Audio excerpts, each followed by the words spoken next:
Dear student, today I am going to explain problem number 3.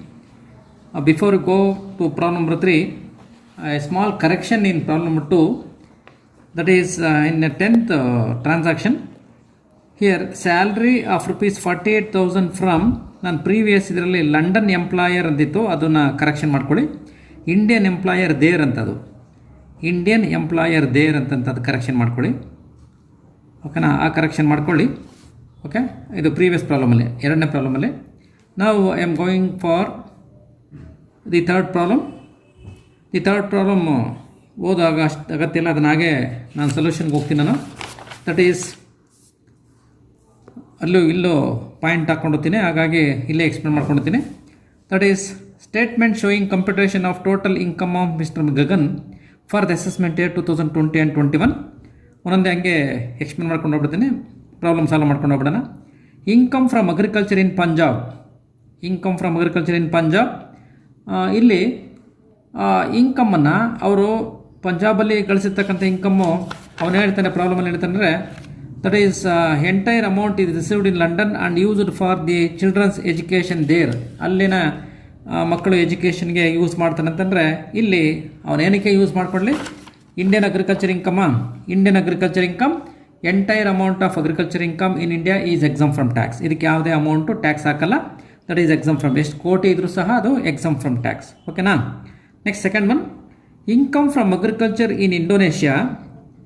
Indonesia agriculture income, half of the amount is received in Bangalore and the balance is received in Pakistan.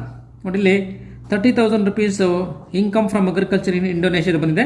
ಇದರಲ್ಲಿ 50% ಬೆಂಗಳೂರಲ್ಲಿ receive ಮಾಡ್ಕೊಂಡಿದ್ದೀವಿ. ಅಲ್ಲಿಗೆ 30,000ಅಲ್ಲಿ 15,000 rupees taxable to all. ಕರೆಕ್ಟಾ? This amount is taxable to all. In remaining received in Pakistan ಅಂತಂತಂದರೆ comes under fourth classification. That is income earned outside India from any other source other than business as well as profession. ಹಾಗಾಗಿ this is taxable to only resident. ಅಲ್ಲಿಗೆ 15,000 taxable to all. Remaining 30,000ದಲ್ಲಿ 15,000 ರೂಪಾಯಿ, 15,000 ರೂಪಾಯಿ, ಈ 15,000 ರೂಪಾಯಿ comes under fourth classification. That is income earned outside India from any other source other than business as well as profession, taxable to only resident. ಅಂದರೆ 15,000 rupees is taxable to only resident. ಕರೆಕ್ಟಾ? Next, that is third one, profit from business in Chennai. The business is controlled and managed from Colombo. 50% of the profit is received in Colombo. ₹50,000 ಇದೆ. ನೋಡಿ, ಇಲ್ಲಿ ಪಾಯಿಂಟನ್ನು ಕ್ಲೀನಾಗಿ ಅರ್ಥ ಮಾಡ್ಕೊಬೇಕು. Profit from business in Chennai. ಕರೆಕ್ಟಾ? ಚೆನ್ನೈ ಎಲ್ಲಿದೆ? ಚೆನ್ನೈ ಇಂಡಿಯಾದಲ್ಲಿದೆ. ಕರೆಕ್ಟಾ? ಇಂಡಿಯಾದಲ್ಲಿದ್ದರೆ ಅದು ಬಿಸ್ನೆಸ್ ಆಗಲಿ, ಪ್ರೊಫೆಷನ್ಸ್ ಆಗಲಿ, ಅಥವಾ ಯಾವುದೇ ಒಂದು ಸೋರ್ಸಿಂದ ನಮಗೆ ಇನ್ಕಮ್ ಬಂದರೆ that is taxable to all. ಅವನು ಹೇಳ್ತಾನೆ, business is controlled and manage from Colombo. ಕೊಲಂಬೋದಲ್ಲೇ ಕಂಟ್ರೋಲ್ ಮಾಡಲಿ ಅಥವಾ ಮ್ಯಾನೇಜ್ಮೆಂಟ್ ಮಾಡಲಿ. 50% profit is received in Colombo. ಎಲ್ಲೇ ರಿಸೀವ್ ಮಾಡ್ಕೊಳ್ಳಿ. ಇಲ್ಲಿ ಅರ್ನ್ ಮಾಡಿರೋ ಪ್ಲೇಸ್ ಎಲ್ಲಿದೆ? ಇಂಡಿಯಾದಲ್ಲಿದೆ. ಬಿಸ್ನೆಸ್ ಇನ್ಕಮ್ಮು ಅಥವಾ ಯಾವುದೇ ಸೋರ್ಸಸ್ ಆಫ್ ಇನ್ಕಮ್ಮು ಇಂಡಿಯಾದಲ್ಲಿ ಅರ್ನ್ ಮಾಡಿದರೆ ಎಲ್ಲೇ ರಿಸೀವ್ ಮಾಡಲಿ, that is taxable to all. 50,000 rupees taxable to all. ಕರೆಕ್ಟಾ? Next, profit from business in Paris. ನೋಡಿದು, profit from business in Paris. ಪ್ಯಾರಿಸಲ್ಲಿ ಬಿಸ್ನೆಸ್ಸನ್ನು ಮಾಡೋ ಮುಖಾಂತರ ಇನ್ಕಮನ್ನು ಅರ್ನ್ ಮಾಡಿದ್ದೀವಿ. The business is managed from Mumbai. ಅಂದರೆ ಇಂಡಿಯಾದಿಂದ ನಿಯಂತ್ರಣ ಮಾಡ್ತಿದ್ದೀವಿ. Half of the profit is received in Bangalore. ಇದರಲ್ಲಿ ಅರ್ಧ ಬ್ಯಾಂಗ್ಳೂರು ರಿಸೀವ್ ಮಾಡ್ತೀವಂತೆ. The balance is remitted to India later. ಯಾವಾಗ ರಿಸೀವ್ ಮಾಡ್ಕೊತಾರೆ? Total 60,000 rupees. ಇಲ್ಲಿಗೆ ಏನಂತ ಎಷ್ಟು? ಈ 60,000ಅಲ್ಲಿ ಎಷ್ಟು ಭಾಗ ನಾವು ಇಂಡಿಯಾದಲ್ಲಿ ರಿಸೀವ್ ಮಾಡ್ತೀವಿ? 50%. ಓಕೆನಾ? 60,000ಅಲ್ಲಿ 50% ಎಷ್ಟು? 30,000 rupees taxable to all. That is taxable to all. Remaining ಈ 60,000ಅಲ್ಲಿ 30,000 rupees ಟ್ಯಾಕ್ಸಬಲ್ ಟು ಆಲ್ ಮಾಡಿದ್ರೆ ಇನ್ ರಿಮೈನಿಂಗ್ ಎಷ್ಟು ಉಳ್ಕೊಂಡು? ಇನ್ 30,000 ಉಳ್ಕೊಂಡು. ಈ 30,000 rupees ಯಾರ್ಯಾರು ಟ್ಯಾಕ್ಸ್ ಹಾಕ್ಬೇಕು ನಾವು? ದಟ್ ಈಸ್ ಈ business, that is income earned from business outside India. ನಮ್ಮ ದೇಶದಿಂದ ಹೊರಗಡೆ ನಾವು ರಿಸೀವ್ ಅರ್ನ್ ಮಾಡಿದ್ದೀವಿ. ಆ ಬಿಸ್ನೆಸ್ಸು ಎಲ್ಲಿಂದ ಕಂಟ್ರೋಲ್ ಇದೆ? Control from India. Control from India. For that matters, the remaining 30,000 rupees taxable to resident as well as not non-resident. Not taxable to non-resident. Correcta? Receive ಮಾಡತಕ್ಕಂತಹ place India ಆಗಿದೆ. 30,000 rupees taxable to all. Remaining amount income earned outside India from business. which has been controlled from India, taxable to resident as well as not resident. Okay na? Next, dividend from Microsoft Corporation Limited, domestic company. ಇದು ನಿಮಗೆ ಗೊತ್ತಿದೆ. Dividend from Indian company is totally exempt from tax. Under section 10 ಹೇಳ್ತೀನಲ್ಲ, that is dividend from Indian company is totally exempt from tax. ಕರೆಕ್ಟಾ? Next, share of profit from partnership firm in Mumbai, this is also exempt from tax. ಯಾಕಂದರೆ ಈಗ ನಿಮಗೆ ಗೊತ್ತಿದೆ, who is a person ಅಂತ ಹೇಳ್ತೀವಿ ನಾವು. ನಾನು ತೀರಿ ಹೇಳಿದ್ದು ಪರ್ಸನ್ ಅಂತ ಹೇಳ್ರಪ್ಪ ಅಂದರೆ individual, partnership firm, joint in the family, joint stock company, cooperative societies, association of person, body of individual, ಇವರೆಲ್ಲರೂ ಸಹ ಪರ್ಸನ್ನೇ. ಕರೆಕ್ಟಾ? ಈಗ ಇದಕ್ಕೆ ನಾವು ಯಾಕೆ ಎಕ್ಸಂಪ್ಷನ್ ಕೊಡ್ತೀವಪ್ಪ ಅಂತಂದರೆ, ಪಾರ್ಟ್ನರ್ಶಿಪ್ ಫಾರ್ಮಲ್ಲಿ ಏನು ಪ್ರಾಫಿಟ್ ಮಾಡುತ್ತೋ ಆ ಪ್ರಾಫಿಟನ್ನು ಪಾರ್ಟ್ನರ್ಸ್ಗೆ ಶೇರ್ ಮಾಡೋದಕ್ಕಿಂತ ಮುಂಚಿತವಾಗಿ ಪಾರ್ಟ್ನರ್ಶಿಪ್ ಫಾರ್ಮ್ ಏನು ಮಾಡ್ತಪ್ಪ ಅನ್ನ ಗಳಿಸಿರ್ತಕ್ಕಂತಹ ಪ್ರಾಫಿಟ್ಗೆ ಟ್ಯಾಕ್ಸ್ ಕಟ್ಟುತ್ತೆ. ಕರೆಕ್ಟಾ? ಟ್ಯಾಕ್ಸ್ ಕಟ್ಟಿದ್ದಾದಮೇಲೆ ಪಾರ್ಟ್ನರ್ಸ್ಗೆ ಶೇರ್ ಮಾಡುತ್ತೆ. ಹಾಗಿದ್ದಾಗ ಪಾರ್ಟ್ನರ್ಸ್ಗೆ ಏನು ಶೇರ್ ಬರ್ತೋ ಆ ಶೇರು ಆಗಲೇ ಟ್ಯಾಕ್ಸನ್ನು ಪೇ ಮಾಡಿರ್ತಕ್ಕಂಥ ಪ್ರಾಫಿಟ್ಟು. ಓಕೆನಾ?